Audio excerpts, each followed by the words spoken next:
Ya, sekarang kita masuk ke pasal ke-11 dan kita tutup dengan ini. Zikir ketika masuk rumah. Ketika masuk rumah.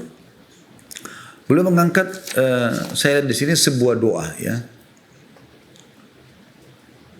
Doa itu bunyinya, Bismillahi walajna, wa bismillahi kharajna, wa ala rabbina tawakkalna. Dengan nama Allah kami masuk, dengan nama Allah kami keluar, dan hanya kepada Rabb kami bertawakal. Kemudian mengucapkan salam kepada keluarganya. Yang diriwayatkan oleh Abu Dawud di jilid 4 halaman 325.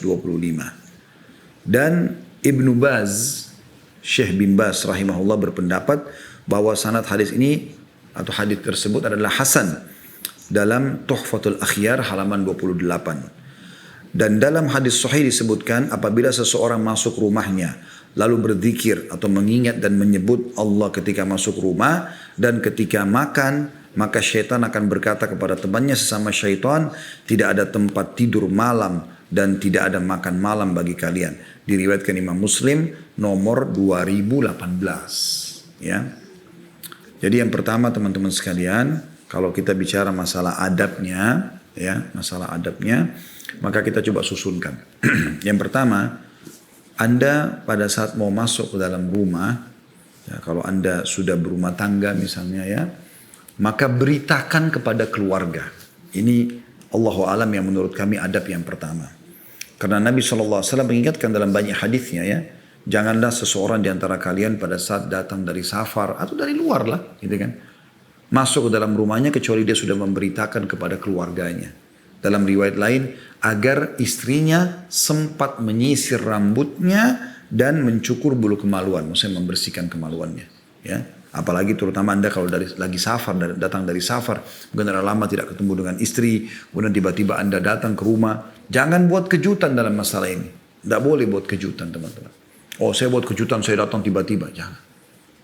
Tidak perlu buat kejutan. Karena Islam tidak membolehkan kita buat kejutan. Karena ini malah kita dianjurkan untuk memberitakan. Ini penting, memberitakan itu. Ya, kan lebih baik kita datang dari safar, kita datang ke rumah, kita bilang sama istri, sayang saya akan tiba ya, saya akan datang ya, saya akan begini. Kan bagus ya. Mungkin dia juga akhirnya mandi, dia sikat gigi, dia siapin makanan yang hangat. Kan enak disambutannya begitu. Daripada kejutan-kejutan deh, tiba-tiba bangun ternyata rambutnya berantakan, ya, bajunya kotor, mungkin anak lagi tidur sama dia, ngompol sana sini. Tapi kan kalau kita beritakan kan bagus. Ya, ini kalau punya keluarga, ya, Anda beritakan. Imam Ahmad rahimahullah bahkan menitik beratkan masalah itu ya. Ya, beliau mengatakan hendaklah seseorang kalau mau masuk ke dalam rumahnya, maka dia berdehem atau dia menepuk-nepukkan kakinya. Sampai seperti itu ya, untuk memberikan peringatan. Jadi bukan buat kejutan. Walaupun dia sendiri pun dia seperti itu. Ya. Di dalam sebuah hadis ya, Nabi SAW dinukil agar kita, maaf ini adab yang pertama dulu. Adab yang kedua teman-teman sekalian, adab yang pertama tadi adalah memberitahukan dulu. Adab yang kedua adalah membaca doa mau masuk, yang tadi kita baru bahas ini ya. Membaca doa, ya, mengucapkan salam gitu kan, pada saat mau masuk ke dalam rumah.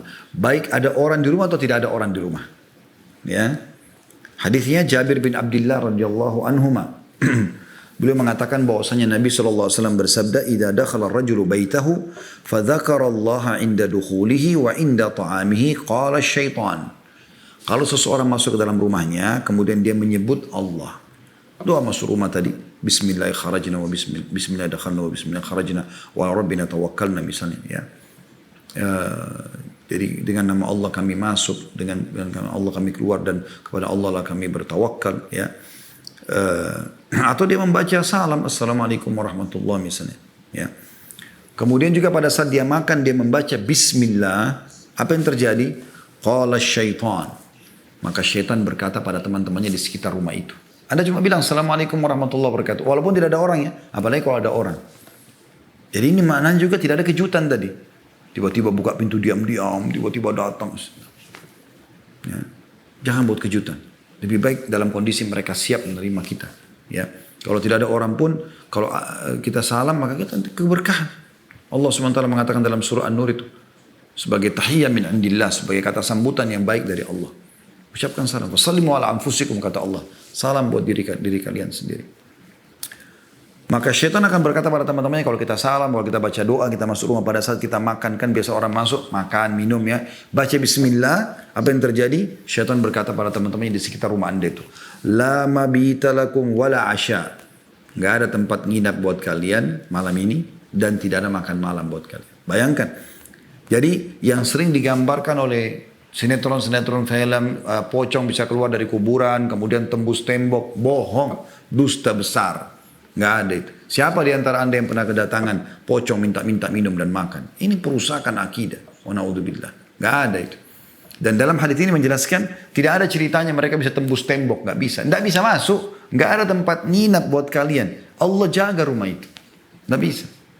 Dalam riwayat lain bahkan Nabi SAW mengatakan syaitan tidak akan bisa membuka pintu ditutup oleh pemiliknya. Panci yang ditutup oleh pemiliknya. Nggak mungkin syaitan bisa buka. Nggak bisa. Kalau bisa maka habis semua makanan kita. Ya. Kalau bisa syaitan masuk dirusak, syaitan kan rusak, kotor. Dia rusak semuanya. Nah ini harus diluruskan. Maka syaitan di sini buat pengakuan, gak ada tempat nginap, gak ada juga makan buat kita malam ini. Cari rumah yang tidak ada doa, tidak baca bismillah pada saat makan. Wa idza dakhala falam yadhkurillah inda dukhulihi qala syaitan adraktumul mabit. Kalau dia datang rumah, dia masuk ke dalam rumahnya dan dia tidak menyebut nama Allah, tidak salam, tidak baca doa, maka syaitan langsung berkata pada teman-temannya, kalian dapat tempat nginap. Wa idza lam yadhkurillah 'inda ta'amihi qala adraktumul mabita wal 'asha. Dan kalau dia makan dia lupa baca bismillah, main langsung saja buka kulkas, minum teguk, ya. Sudah tidak duduk, sunnah Nabi duduk, minum dan makan, berdiri teguk, tidak baca bismillah, tambah lagi tangan kiri, tambah panen syaitan. Tambah panen syaitan. Ya. Maka kalau dia datang ke rumahnya, tidak salam, ya, syaitan bilang ada tempat nginap nih, bisa kita masuk. Di rumah situ ada penjahat. Akan mengganggu anda, membuat mimpi anda buruk, bisa membuat anda berpikir maksiat dan segala macam. Dan kalau anda tidak baca bismillah pada saat makan dan minum, ya, ada juga pakai tangan kanan. Anda jangan pakai tangan kiri. Udah nggak baca bismillah, tangan kiri. Syaitan bilang sambil senang sama teman-temannya, dapat tempat nginap, dapat makanan. Sementara Nabi SAW mengingatkan kepada kita, tidak boleh kita berbagi makanan dengan syaitan. Sampai kata Nabi SAW, kalau makanan kalian jatuh, masih bisa dibersihkan. Bukan air, bukan cair ya. Kerupuk, tempe, masih bisa dibersihkan, diambil. Bersihkanlah dan makanlah. Jangan biarkan sepotong pun buat syaitan. Gak boleh. Kita dilarang gitu. Ya. Maka ini penting sekali teman-teman sekalian. Ya. Ini yang kedua. Membaca doa. Yang ketiga teman-teman sekalian. Adabnya adalah Anda mendahulukan ya, semampunya bersiwak. Anda mendahulukan semampunya bersiwak. Ya.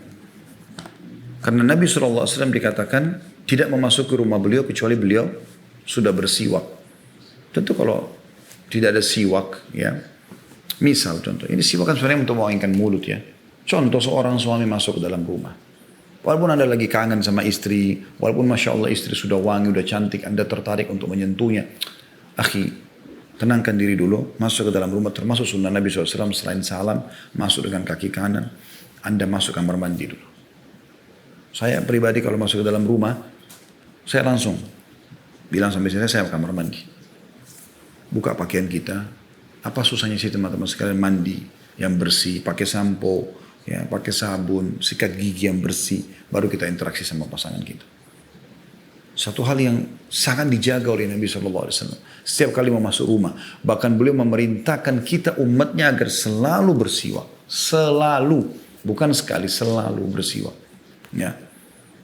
Siwak itu teman-teman untuk membersihkan gigi. Kalau kita sekarang sikat gigi kalau nggak ada kayu siwak ya. Kalau saya tanya Anda, berapa kali Anda bersiwak sehari? Kalau ada di antara Anda yang mengatakan 3 kali sehari, mungkin kita anggap sudah top itu. Ya. Tapi tahukah Anda teman-teman sekalian, kalau dalam Islam kita dianjurkan untuk bersiwak ya puluhan kali sehari, puluhan kali. Untuk menjaga bau mulut, interaksi sama orang, interaksi sama istri, interaksi sama suami, interaksi dengan anak, interaksi sama masyarakat, komunitas kita. Apa kata Nabi SAW? Laula an asyukka ala ummati la amartuhum Bisiwaki inda kulli sholat. Riwayat lain inda kulli wudu. Kalau aku tidak beratkan umatku, aku suruh mereka bersiwak setiap kali mau sholat. Sholat yang wajib berapa? 5 kali. Berarti minimal 5 kali Anda bersiwak. 5 kali Anda sikat gigi. Ya. Kalau setiap riwayatnya, setiap wudu berapa kali Anda wudu sehari? Kalau ini Anda wudu, belum lagi kita bicara sholat sunnah. Kita bicara sholat aja deh. Kalau 5 waktu sholat, subuh, duhur, asar, maghrib, isya, berarti 5 kali Anda sikat gigi ya. Atau bersiwak. Baik.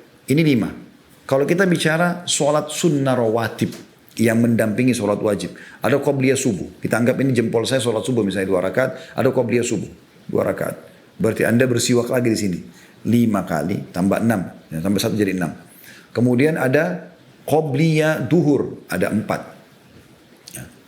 Ada 4 rakaat di sini. Berarti 2 rakaat salam, 2 rakaat salam. Berarti ditambah 2 ya. 2 kali bersiwak. Kena 4 rakaat. Berarti 6 tambah 2, 8. Ada ba'diyah duhur 4 rakaat. Bertambah lagi 2 kali, 10.